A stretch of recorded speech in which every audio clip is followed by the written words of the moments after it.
আরে আল্লাহ নবীর জিন্দেগিটা দেখো, কত কষ্ট করেছিলেন নবী আমার এই দুনিয়ার জমিনে নাই প্রচার করতে গিয়ে। এ যুবকেরা তরুণেরা, তখন আবু জেহেলের মতো সন্ত্রাস ছিল, উতবার মতো সন্ত্রাস ছিল, আবু লাহাবের মতো সন্ত্রাস ছিল। যখন আমার নবী দ্বীনের প্রচারে তাইফের জমিনে যেতে লাগলো, ওই সময় আবু জেহেল, উতবা, সাইবা, আবু লাহাব এই সন্ত্রাসগুলো তখন নবীকে রুখবে বলে তাইফের সন্ত্রাসগুলো সময় এক জায়গায় আলোচনা শুরু করে দিল। এ যুবকেরা, এ নবী পাকের প্রেমিকেরা, আল্লাহর কোরআনের বিরোধী আজকে নতুন নয়, আমার নবীর দ্বীন ইসলামের বিরোধী আজকে নতুন নয়, নাইকে মিটাবার ষড়যন্ত্র আজকে নতুন নয়, আব্বাস সিদ্দিকের উপরে জুলুম হবে এটা আজকে নতুন নয়। যারা আল্লাহর পক্ষে থাকবে, যারা নবীর পক্ষে থাকবে, যারা কোরআনের পক্ষে থাকবে, তাদের উপরে যুগে যুগে জুলুম অত্যাচার হয়েছে, তার প্রমাণটা আপনারা নিয়ে নেন। তার আগে আমার নবী পাকের কথা একটু বলি। আল্লাহ নবী তায়েফের জমিনে যেতে লাগলে তায়েফের মানুষকে শান্তির কথা বলবে, মানবতার কথা বলবে, সভ্যতার কথা বলবে, ইনসাফের কথা বলবে, ইনসানিয়তের কথা বলবে, এক আল্লাহর দাসত্বের কথা শিখাবে, মিথ্যা থেকে দূরে থাকার কথা বলবে, মদ খাওয়া থেকে বিরত থাকার কথা বলবে, জিনা ব্যভিচারিতে ফিরে আসার কথা বলবে, মানুষের হক মেনে নিও না বাবা, এইটা হলো হক, উন্নাসের গুনাহ হবে, এই কথা নবী আমার শোনাতে যাবে, এক আল্লাহর দাসত্বের কথা বলতে যাবে। হঠাৎ করে দেখা যায় যখন নবী আমার তায়েফের দিকে যাবে, তায়েফের রাস্তায় ঢুকার মুখে এমন করে রাস্তা বন্ধ হয়ে রয়েছে, হাজার হাজার বাচ্চা বাচ্চা ছেলেরা সব দাঁড়িয়ে আছে, শয়ে শয়ে বাচ্চা বাচ্চা ছেলেরা সব দাঁড়িয়ে আছে। এই বাচ্চাদের হাতে ইট রয়েছে, পাথর রয়েছে। আল্লাহ নবীকে দেখে তারা ছুঁড়ে ছুঁড়ে মারে। আল্লাহ নবীর শরীর থেকে রক্ত ঝরে পড়তে লেগেছে। নবী আমার চিৎকার দিয়ে বলেন, বাবারা মারিস না রে বাবা, কেন মারিস রে বাবা? ওই বাচ্চারা বলেছিল তুমি তো পাগল। আমার নবী সম্বন্ধে বাচ্চাদেরকে তৎকালীন লিডাররা ভুল বুঝিয়েছিল গো, তাই নবী পাককে চেনে না, বোঝে না, ওই ভুল বুঝা নিয়ে আমার নবীর উপরে আঘাত দিতে লাগলো। আল্লাহ নবীর শরীর দিয়ে রক্ত বেরোতে লাগলো, এত রক্ত বেরিয়েছিল আল্লাহ নবীর জুতা মোবারকখানা রক্ততে ডুবে ডুবে ডুবে ডুবে যায়। নবী আমার এই অবস্থাতে আর জমিনের উপরে দাঁড়াতে পারে না, আর আগে যেতে পারে না। আল্লাহ নবী জমিন অজ্ঞানে পড়ে গেল।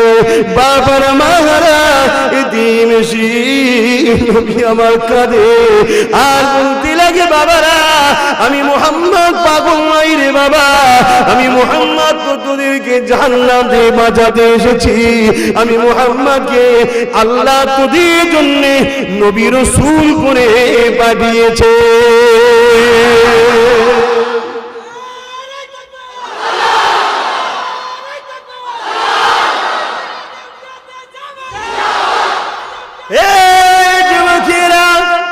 নিষ্ঠুর পাষাণের দলেরা দূর থেকে দাঁড়িয়ে দাঁড়িয়ে দেখে আল্লাহ নবী অজ্ঞানে যখন পড়ে যায় জমির উপরে, তারা আগিয়ে আগিয়ে আগিয়ে এসে আমার নবী পাকের নাকে হাত দিয়ে দেখতে লাগে মুহাম্মদ ইন্তিকাল করেছে না বেঁচে আছে। আরে আমার নবী অজ্ঞানে পড়ে রইল। যার জন্য আল্লাহ জমিন করেছে, আসমান করেছে, যার জন্য কায়নাত তৈরি করেছে, সমস্ত ফেরেশতারা নবীর গোলাম, সমস্ত ফেরেশতারা নবীর গোলাম। পৃথিবীতে যত মানুষ এসেছে আর আসবে তার থেকে অনেক গুণ বেশি আল্লাহ ফেরেশতা তৈরি করেছে। এক একজন ফেরেশতা 100-1000 মানুষের ক্ষমতা রাখে। নবীর গোলাম হলো ফেরেশতারা। সমস্ত ফেরেশতারা কাঁদে, আপনার হাবিবের উপরে কি অত্যাচার জুলুম হয় আল্লাহ আপনি দেখেন, তাও সবল করে আছে। আমার নবী অজ্ঞানে দিয়ে পড়ে আছে, জালিমরা নাকি আগুন দিয়ে দেখে আমার নবী পাকের শরীরের উপরে আবার কিছু লাঠি মেরে দিয়ে যায়। তারা এইভাবে নবীকে ফেলে দিয়ে চলে যায়। আল্লাহর ফেরেশতারা কাঁদতে লাগে, ও রব্বি আল্লাহ, আপনি এখনো কেন সবর করে আছে?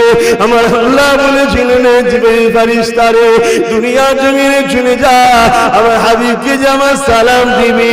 আমার হাবিব যদি বলে আমি তায়েফ পাশের উপরে উহুদ পাহাড়কে চাপিয়ে দিবি বা দুই পাহাড়ের বিচখানে চিপে মেরে দিবি, আমি কেন চুপ আছি? দুনিয়া জমিনে গেলে উত্তরটা পেয়ে যাবি। এ যুবকেরা, হযরত জিবরাইল চলে আসলো, সাথে পাহাড় চলো ফেরেশতাকে নিয়ে আসলো। আল্লাহ নবীর জিসম মুবারককে দেবী জিবরাইল নিজের ডানা দিয়ে পরিষ্কার করতে লাগলো। আল্লাহ পাকের হুকুমে নবী পাকের হুঁশ ফিরে আসলো। আমার নবী পাককে জিবরাইল সালাম দিলে, সালাম দিবার পরে আল্লাহ নবী বলেছিলেন, এ জিবরাইল কি খবর নিয়ে এসেছো? ইয়া রাসূলুল্লাহ, ইয়া হাবিবাল্লাহ, একবার ইশারাটা পূর্ণ করো। পাহাড় যেন ফেরেশতা রয়েছে, উহুদ পাহাড়কে নিয়ে যে চাপিয়ে দেওয়া হবে বা দুই পাহাড়ের বিচখানে টিপে মেরে দেওয়া হবে। আল্লাহ নবীর কথা শুনে নবী আমার সিজদায় পড়ে গিয়ে কাঁদে আর বলে, ও রব্বি আল্লাহ, এরা আমাকে চেনে না তাই মেরেছে। আমি নবীর বিশ্বাস একদিন এদের ছেলে ছেলে ছেলে আমাকে নবী বলে, আপনাকে আল্লাহ বলে ইমানের নূরে কালেমা পড়ে মুসলমান হয়ে যাবে। আরো জোরে বলুন সুবহান। আহা, সেদিন যদি নবী বলতো, আল্লাহ এরা খুব কষ্ট দিয়েছে, দুনিয়ার রেখো না, থাকতো। একটাই কথা আজকে বলে দিয়ে যায়, দুনিয়া শেষের দিকে কোন শুরুর দিকে নয়। আল্লাহ নবী 70টা ভবিষ্যৎবাণী করেছিলেন কিয়ামতে, তার মধ্যে 65টা ঘটে গেছে গো। কিয়ামত একেবারে নিকটবর্তী গো। ইমাম মেহদী আলাইহিস সালাম ওই নিকটবর্তী, খুব তাড়াতাড়ি দুনিয়া গমন করবে গো। সময় বড় খারাপের দিকে যেতে লেগেছে, অর্থাৎ সময় বলতে দুনিয়া শেষের দিকে যেতে লেগেছে। এই দুদিনের দুনিয়ার জন্য আখিরাতকে হারিয়ে ফেলবে না। তোমার আমার মাকসাদ হবে একটাই, আমার আল্লাহকে রাজি খুশি করা। আমরা কে ফাটছে, কে চড়ছে, কে আমার বন্ধু, কে আমার দুশমন, কে আমাকে আপন মনে করে, কে পর মনে করে, কে গাল দেয়, কে মন্দ কথা বলে, কে পাগল বলে, দেখা দরকার নাই গো। তোমার আমার জিন্দেগির একটাই মাকসাদ থাকবে, এই জমিন যার কথা মানবো তার, এই আসমান যার কথা মানবো তার। আমাকে বানিয়েছে যিনি, কথা মানবো তিনি। মায়ের পেটে যিনি হিফাজত করেছিল, কথা মানবো তিনি। এই কায়নাত যার, এক কথা চলবে তাই তো নবী আমার জানিয়ে দিলেন, দুনিয়া জমিনে অনেক জায়গা আছে বসার, 3টে জায়গাকে আল্লাহ পাক বড় পছন্দ করে। প্রথম নম্বর হলো বাইতুল্লাহ। যখন বান্দা মসজিদে গিয়ে বসে জামাতে নামাজ পড়ার জন্য, আল্লাহ যখন তার উপরে খুশি হয়। দ্বিতীয় নম্বর হলো বান্দা যখন মা বাবার মুখের দিকে তাকিয়ে বসে, আল্লাহ তখন তার উপরে খুশি হয়। 3 নম্বর জায়গা হলো যে জায়গাতে আল্লাহ আল্লাহ রাসূলের কথা হয়, ওই জায়গায় যখন বান্দা যায়, আমার আল্লাহ তার উপরে রাজি হয়ে যায়। আরো জোরে বলুন সুবহান। আমাদের উপরে আল্লাহ পাক রাজি, এখন খুশি। আর এই মাহফিলে হাজিরির জন্য আল্লাহ রাসূল বলছে, ছোট ছোট যত গুনাহ থাকে আল্লাহ পাক maaf করে দেয়। জোরে বলুন সুবহান। আজি তওবা করি, আমরা জীবনে আর কোনোদিন ভুল করব না। যা করেছি করেছি, খালেস অন্তরে তওবা। যেমন একটা বাচ্চা মায়ের পেট থেকে বাইর হলে কোনো গুনাহ থাকে না, ওই রকম বেগুনাহ আল্লাহ বানিয়ে দেয়। জোরে বলুন সুবহান।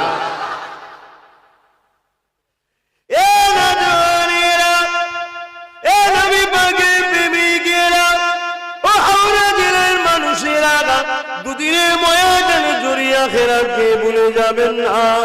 আল্লাহ আমাদেরকে কত ভালোবাসে গো। একই সুরাত একই সকল, অন্য জনেরও এখানে চোখ রয়েছে, হুবহু একই দেখতে, কিন্তু আল্লাহ তোমাকে আমাকে দেখা তৌফিক দিয়েছে। অনেকে চোখে দেখতে পায় না।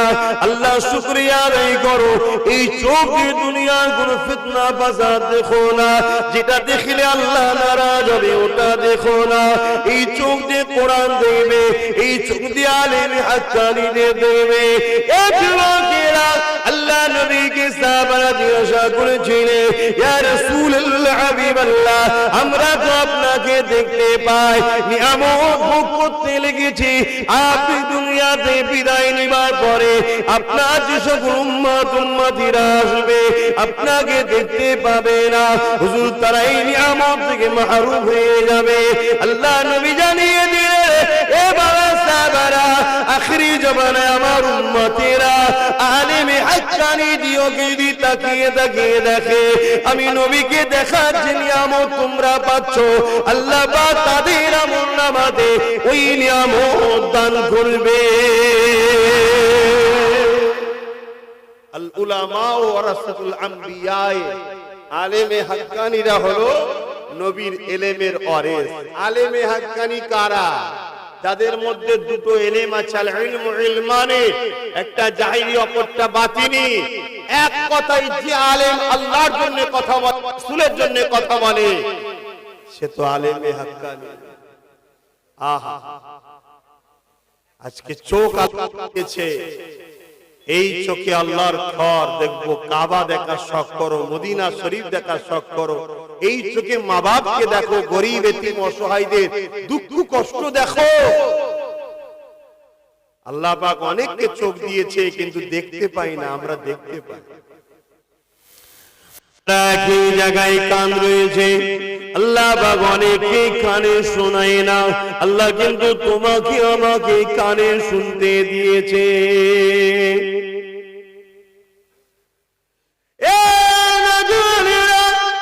এই কান যে তুমি নোংরা জিনিস শোনো না, এই কানে গান বাজনা শোনো না।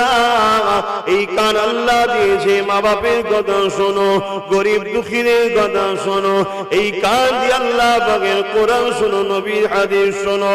এই কান দিয়ে তুমি আলেমে হাক্কানীদের আলোচনা শোনো।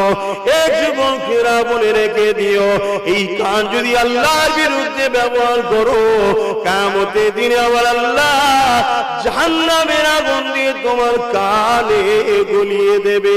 মনে রেখে দেবে, কিন্তু মৃত্যু সবার হবে, বিচার একদিন হবে।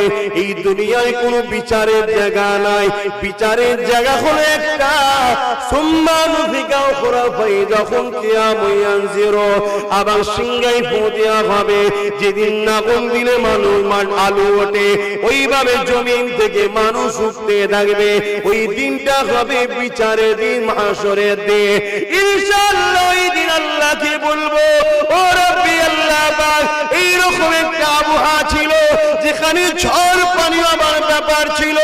আমরা কোটি কত গ্রামের ছেলেরা গ্রামবাসীদের সহযোগিতা নিয়ে রাতারাতি আল্লাহ তেরপল টাঙানোর ব্যবস্থাও করতে পারি না, চট বিছানোর ব্যবস্থাও করতে পারি না। কাদা পানি ঝড় তুফানের মধ্যে দাঁড়িয়ে দাঁড়িয়ে দাঁড়িয়ে দাঁড়িয়ে ছাতা ধরে ছাতা ধরে পানিতে বসে বসে বসে আল্লাহ পাক দুনিয়ার কোন নেতা লিডারের কথা শুনিনি, এমন একজনের কথা শুনছিলাম। তিনি তোমার নবীর খানদানের ছেলে এবং তিনি তোমার প্রশংসা করছিল, তোমার হাবিবের উপরে দরুদ পড়িয়েছিল, কলেমা পড়িয়েছিল। ওই মাহফিলে শরীক ছিলাম। আল্লাহ পাঁচকে দিনেতে আমাদেরকে আশা আজিমের ছায়া দেয়।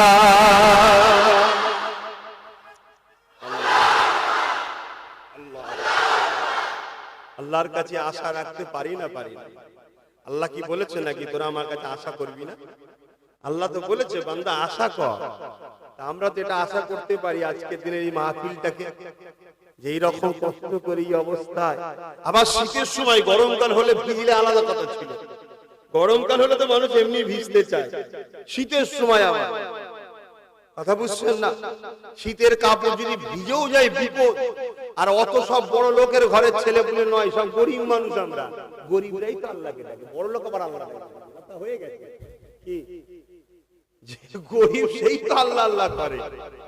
আহা, এই জন্য তো রাসূল বললেন যে গরিবরা ধনীদের থেকে 50,000 বছর আগে জান্নাতে যাবে। জোরে বলুন সুবহান। খেটে খেটে মেহনত করে একটা দুটো জামা কাপড় শীতের আছে, শীতে আবার ভিজে যায়, তাও বিপদ। তাও আল্লাহ তোমার নবীর মাহফিল, কোরআনের মাহফিল, তোমার আলোচনার মাহফিলকে আমরা ছেড়ে চলে যাই। মানুষ বসার জায়গা পাচ্ছে না, কি করে? জীবনের মাকসাদকে ঠিক করে নাও, কেননা জন্মছ একদিন, মরবে একদিন, আর নিঃশ্বাসের কোনো বিশ্বাস নাই। ওষুধের গায়ে লেখা থাকে, বিভিন্ন জিনিসের গায়ে লেখা থাকে ডেট এক্সপায়ার অমুক দিনে, আমাদের গায়ে লেখা নেই।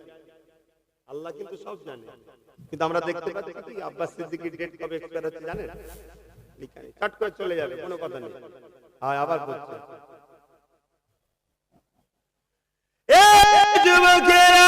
নিঃশ্বাসে কোনো বিশ্বাস নাই গো। দুনিয়ার জিন্দগিটা আসল জিন্দগি নয় গো।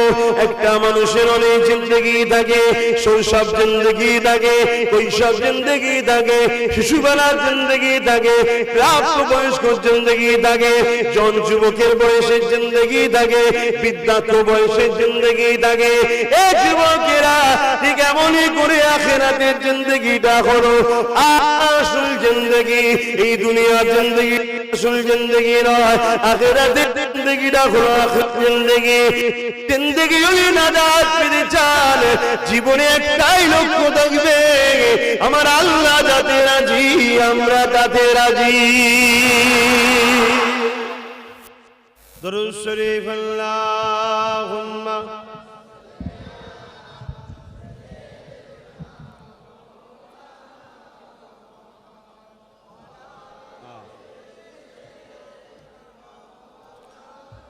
আমার বাপেরা, ভাইরা, আম্মা, বোনেরা, আল্লাহ কবুল করলে খুশি, ঠিক না বেটি? সুন্দর চকচকে আল্লাহ যদি কবুল না করে, ও সুন্দর চকচকের কিছু দাম নেই। চট ছিঁড়া হোক, পানি পড়ুক, ডিস্টার্ব হোক, যদি আল্লাহ কবুল করে লাই, ব্যাস আলহামদুলিল্লাহ। আল্লাহ না নিলে সব বেকার। আমাদের সবকিছু একমাত্র আল্লাহর জন্য, ঠিক না বেটি? আল্লাহ ছাড়া অন্য কারো খুশির জন্য আমরা কিছু করি না, আল্লাহ ছাড়া অন্য কাউকে আমরা ফলো করি না। জিন্দেগির মাকসাদ যদি এটা হতে পারে, তাহলে তোমার জন্য আল্লাহ রেখেছে চির শান্তির জান্নাত। আর যদি এর উল্টো হয়, এ যুবকরা আফসোস করতে হবে, কারণ সব দাদা ঠান্ডা হয়ে যাবে। সরু চুলের থেকে সরু, হীরের থেকে ধার, ওই পুলসরাত পার হয়ে জান্নাত যেতে হবে। আল্লাহ বলবে যাও, পার হও, পার হও। যে পার হতে পারবে সে জান্নাত পাবে, যে পার হতে পারবে না তলায় জাহান্নাম পড়ে যাবে। শুনছেন? ভাবছো সব জায়গায় তো বাবা জোর করে জুলুম করে ঢুকে পড়ছি, সব জায়গায় হয় বাবা, দুনিয়ায় হয়। কেন? দুনিয়ায় ছাড় দিয়েছে, ছেড়ে কিন্তু দেয় নাই, ছাড় দিয়েছে। দেখি আব্বাস সিদ্দিকী কি করে। কিছুদিনের জন্য ছাড় দিলাম, কিন্তু যখন আল্লাহর সময় হবে, আজরাইলকে পাঠিয়ে দেবে, যাও তো সাইজ করে দিয়ে আসো, ব্যাস পক করে রয়ে যাবে, বেরিয়ে চলে যাবে। কি হলো রে? যাক, আমি যেটা বুঝাতে চাইছি, মৃত্যু হবে, মৃত্যু হবে, কুল্লু নাফসিন যায়কাতুল মউত। মৃত্যু হওয়ার পরে সবাইকে তো কবরে দিয়ে আসা হবে, কিন্তু এই কবরের জমিনে কেউ যাবে না বাবা, কেউ যাবে না। আজকে তুমি আমি যে ছেলের জন্য দুনিয়ার বুকে হালাল ইনকাম ছেড়ে দিয়ে হারাম ইনকাম করতেও লেগে গেছি, আমার ছেলের ভবিষ্যতের জন্য কত কিনা করছি, নিজের স্ত্রীর জন্য কত কিনা করছি, স্বামীর জন্য কত কিনা করতে লেগেছি।